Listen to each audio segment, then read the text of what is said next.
pedagogi, kita juga boleh menerapkan dalam learning. Okey, learning, aktiviti pembelajaran ini. Okey. Dalam aktiviti pembelajaran ini tuan-puan, okey, saya memperkenalkan satu kaedah yang dinamakan STARS, okey.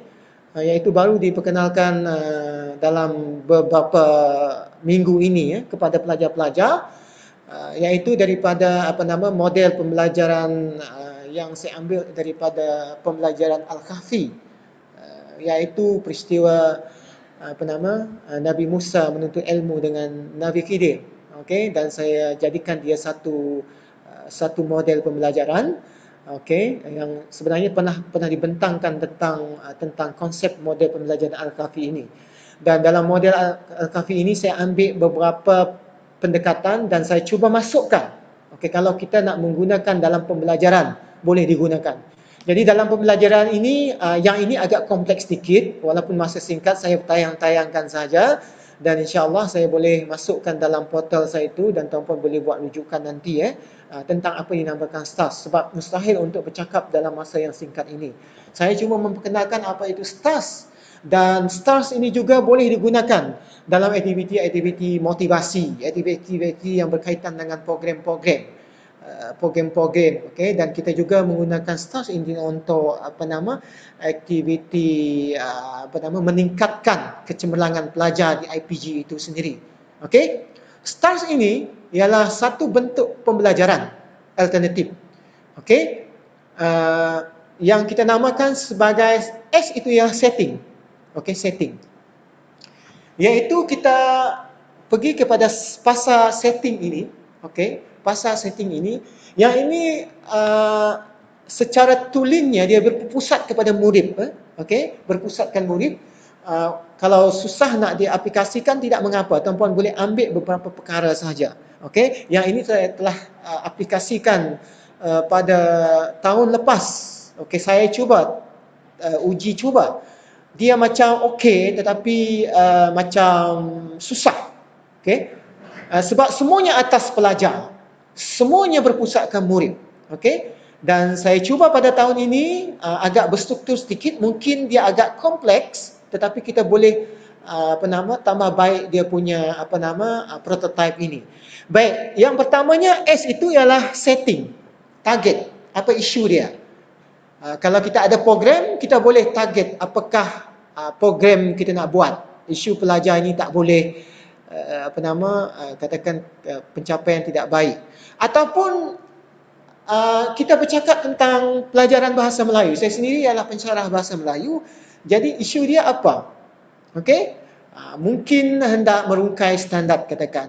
Ataupun mungkin kita nak mengajar tentang kemalangan jalan raya katakan. Ataupun kita bercakap tentang aktiviti rumah warga tua katakan, seperti contoh yang saya berikan ini. Iaitu setting, iaitu pelajar itu dia target. Pelajar itu yang target. Okey. Kemudian pelajar itu yang akan elaborate isu tersebut. Pelajar itu yang akan membuat generalisasi dan pelajar itu akan menghasilkan objektif. Kalau lihat falsafah mengajar berpusatkan murid, setengah negara dia sudah sampai ke level pelajar itu sendiri yang unpack.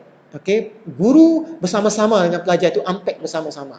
Kalau kita saja unpack, tetapi itu memang dia. Okey, yang ini saya cubalah pelajar sendiri unpack terhadap apa yang dia mahu, iaitu di bawah pasal setting kita namakan sebagai Tego.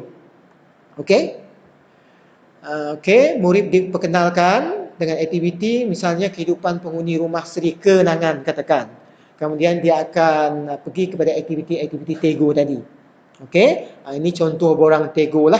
Okey, borang Tego, dan saya yakin kalau pelajar-pelajar saya ada bersama di sini, mereka pernah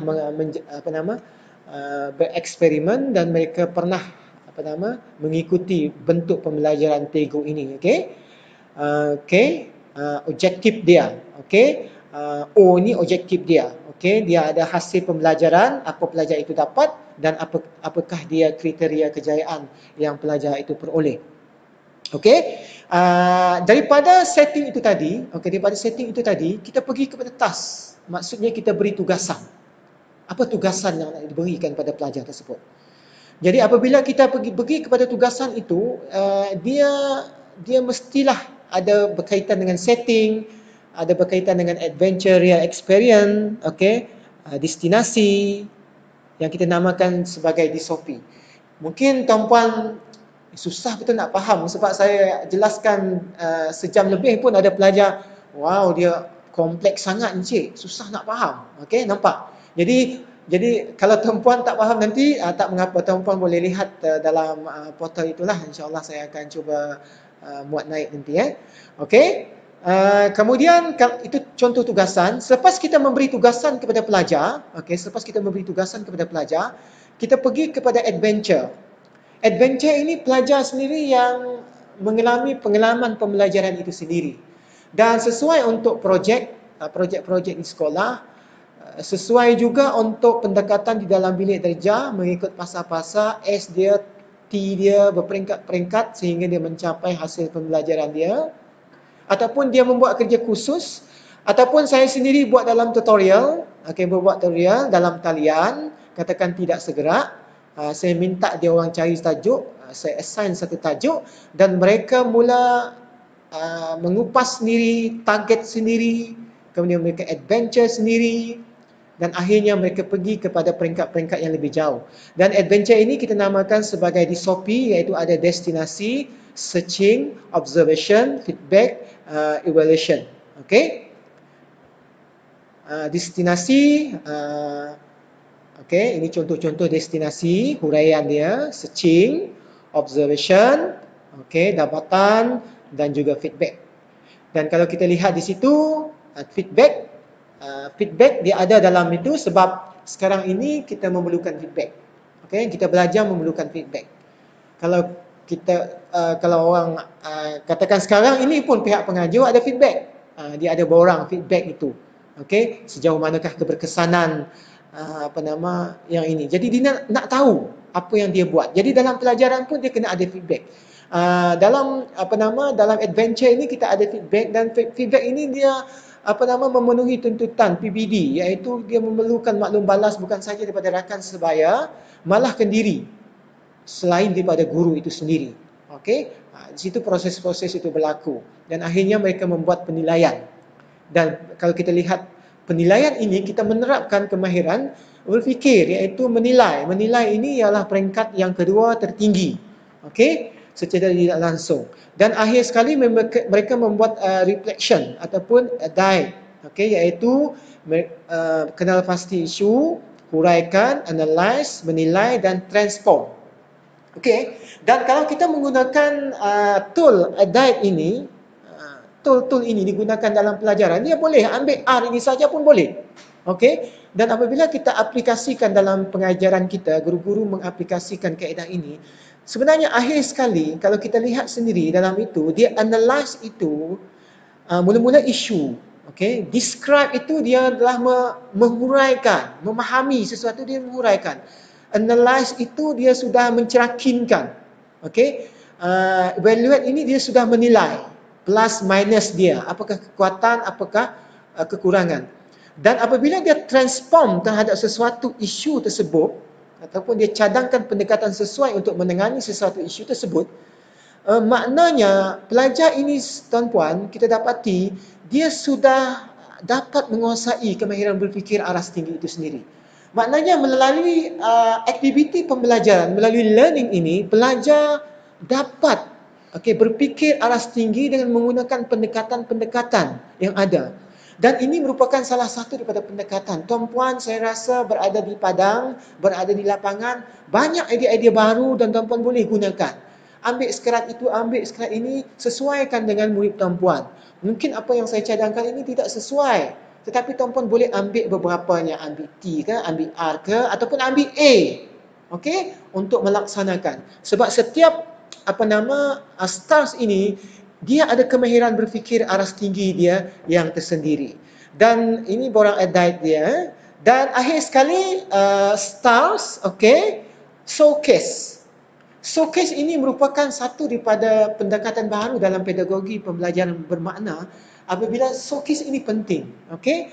showcase yang paling tidak pun tuan-puan, apabila kita membuat pembelajaran di dalam bilik kerja, iaitu apabila pelajar itu sendiri dalam kumpulan itu sendiri dan membuat kerja-kerja seperti membuat pembentangan dekat kertas katakan, kemudian dilekatkan, okey, dekat kertas kerja dan dilekatkan.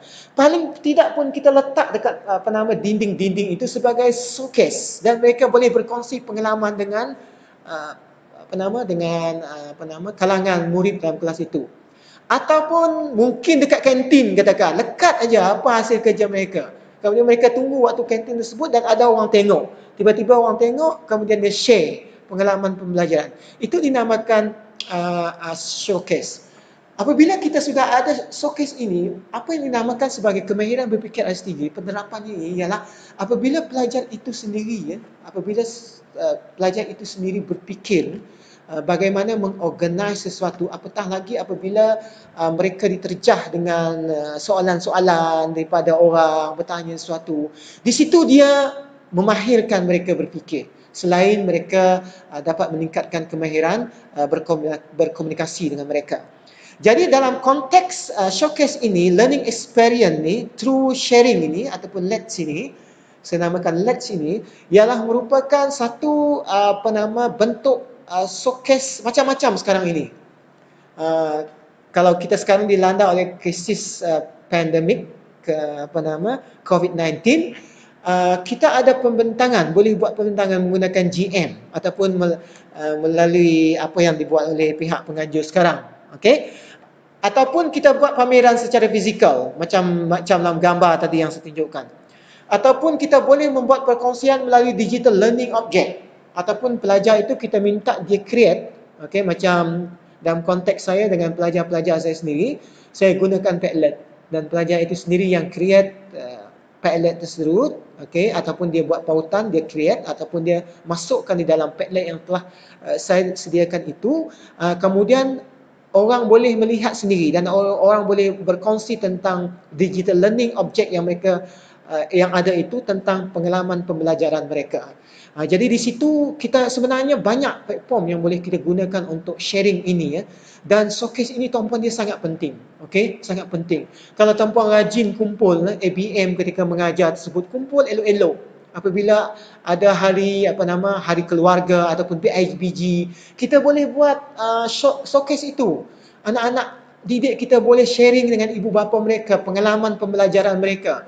Jadi ini dinamakan kalau dalam deep learning dia itu dinamakan pembelajaran bermakna.